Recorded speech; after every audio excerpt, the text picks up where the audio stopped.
American Fairy Tales by Lynn Frank Baum. The Box of Robbers. No one intended to leave Martha alone that afternoon, but it happened that everyone was called away for one reason or another. Mrs. McFarland was attending the weekly card party held by the Women's Anti-Gambling League. Sister Nell's young man had called quite unexpectedly to take her for a long drive. Papa was at the office, as usual. It was Mary Ann's day out. As for Emmeline, she certainly should have stayed in the house and looked after the little girl. But Emmeline had a restless nature. "Would you mind, miss, if I just crossed the alley to speak a word to Mr. Carlton's girl?" she asked Martha. "Course not," replied the child. "You'd better lock the back door, though, and take the key, for I shall be upstairs."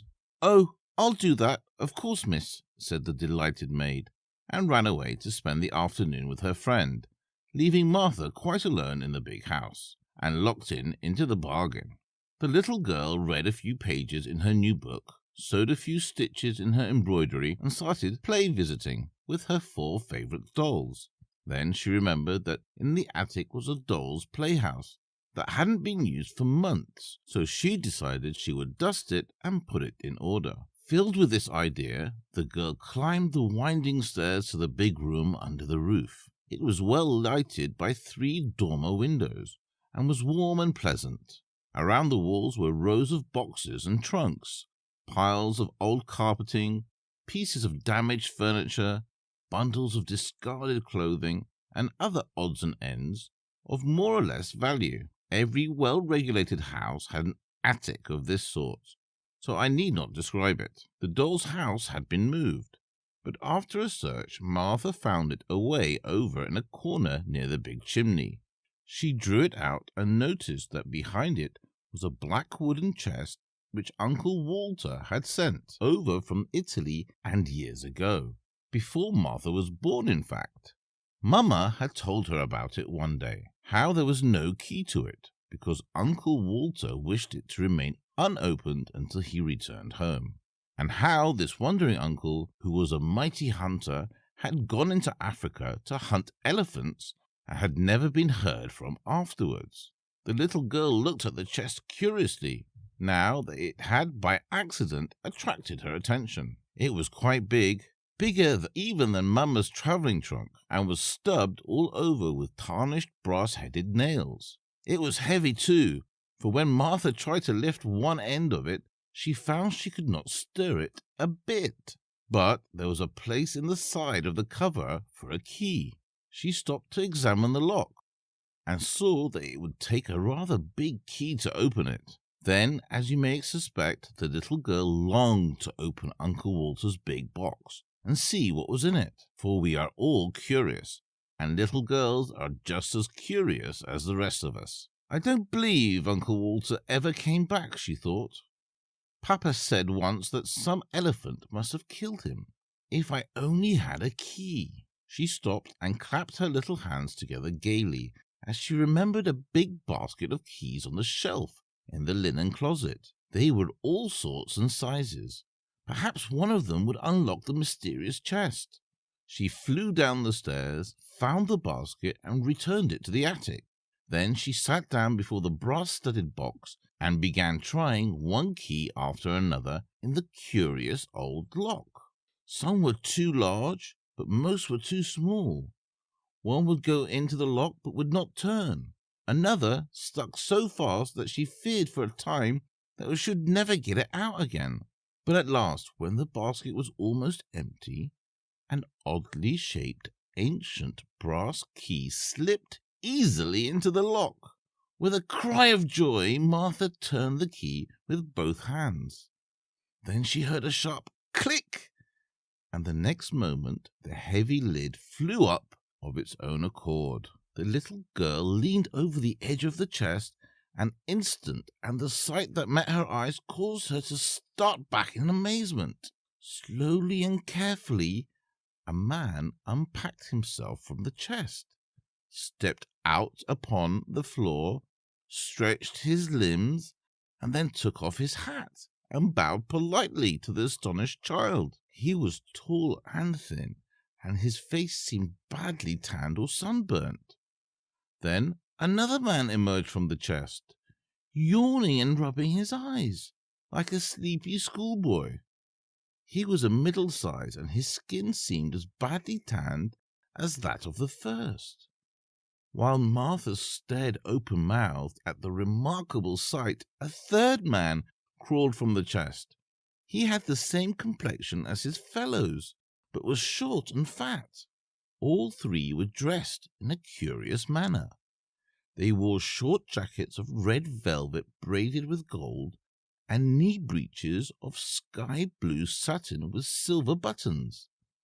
Over their stockings were laced wide ribbons of red, yellow, and blue, while their hats had broad brims with high-peaked crowns, from which fluttered yards of bright-coloured ribbons. They had big gold rings in their ears, and rows of knives and pistols in their belt. Their eyes were black and glittering, and they wore long, fierce moustaches, curling at the ends like pig's tail. "My, but you are heavy!" exclaimed the fat one, when he had pulled down his velvet jacket and brushed the dust from his sky-blue breeches, "and you squeezed me all out of shape." "It was unavoidable, Luigi," responded the thin man slightly. "The lid of the chest pressed me down upon you, yet I tender you my regrets." "As for me," said the middle-sized man, carelessly rolling a cigarette and lighting it, "you must acknowledge I have been your nearest friend for years, so do not be disagreeable." "You mustn't smoke in the attic," said Martha, recovering herself at sight of a cigarette. "You might set the house on fire." The middle-sized man, who had not noticed her before at this speech, turned to the girl and bowed. "Since the lady requests it," said he, "I shall abandon my cigarette." And he threw it on the floor and extinguished it with his foot. "Who are you?" asked Martha, who until now had been too astonished to be frightened. "Permit us to introduce ourselves," said the thin man, flourishing his hat gracefully.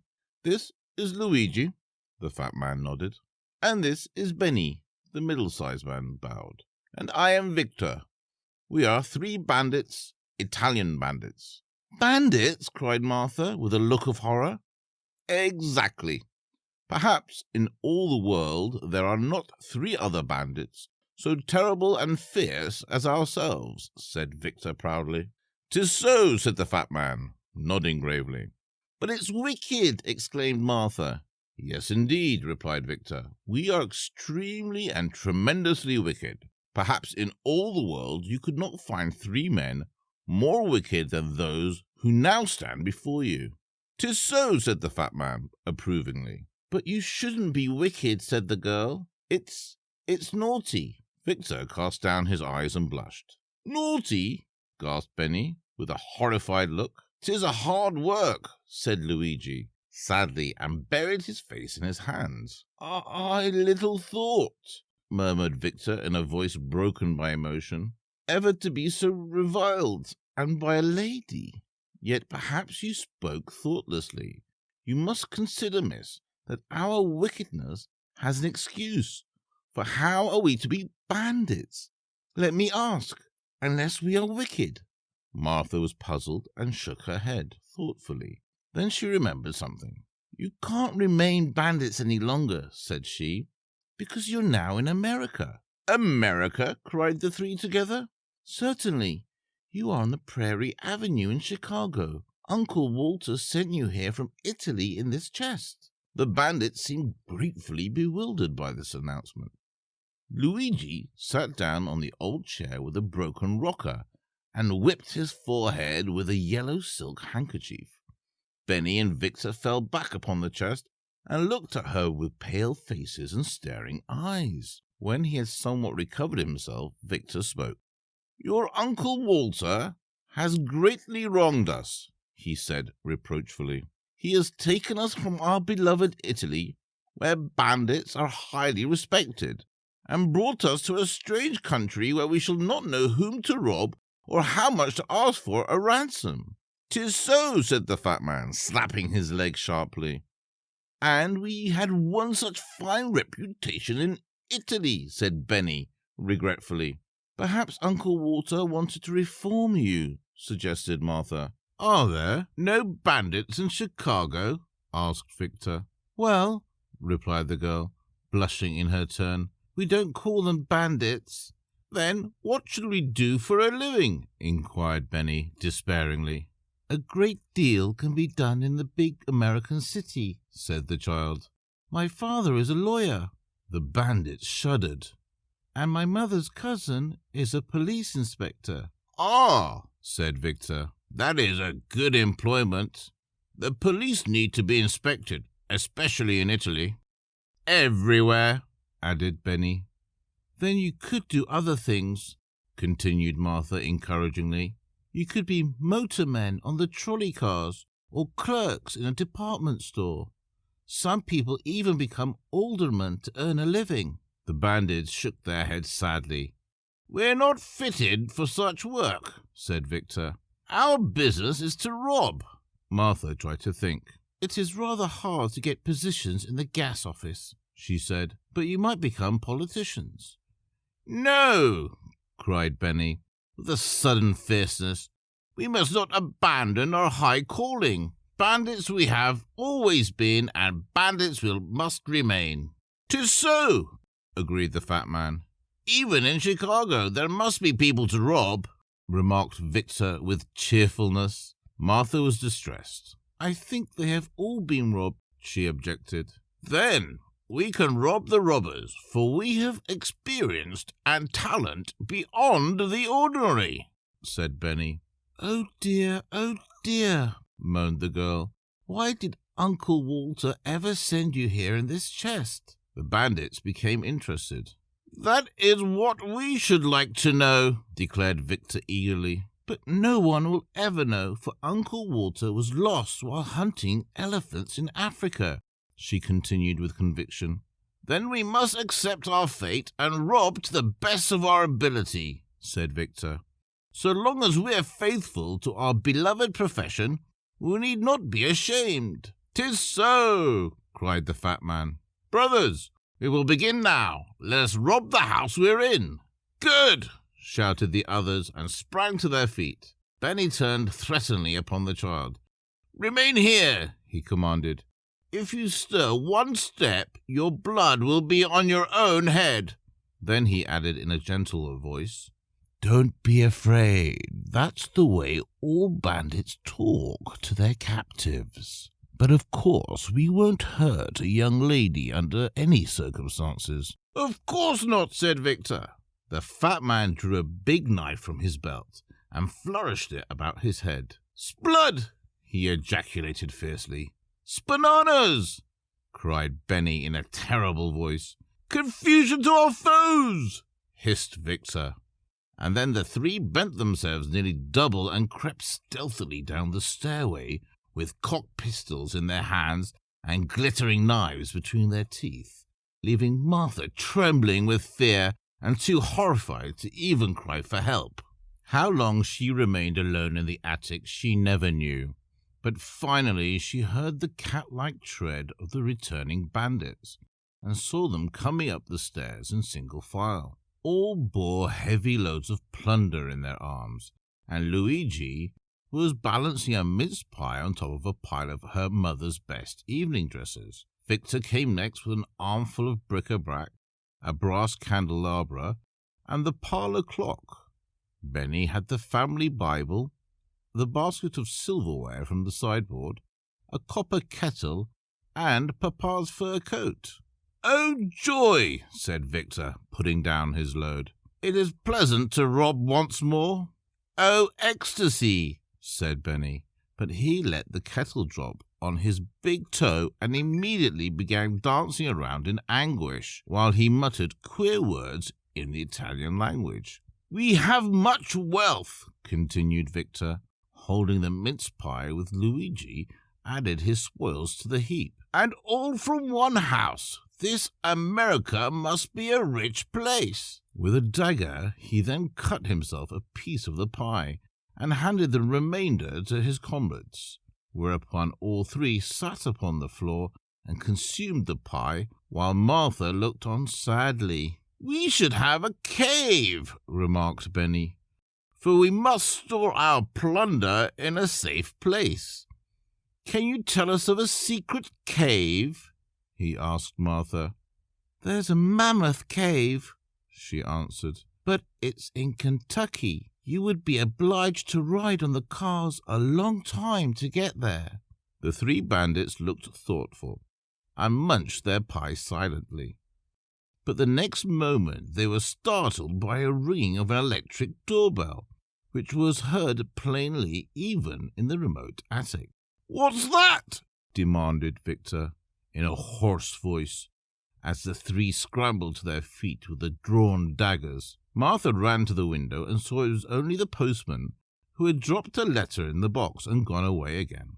But the incident gave her an idea of how to get rid of her troublesome bandits. So she began wringing her hands as if in great distress and cried out, "It's the police!" The robbers looked at one another with genuine alarm, and Luigi asked, trembling, "Are there many of them?" 112, exclaimed Martha, after pretending to count them.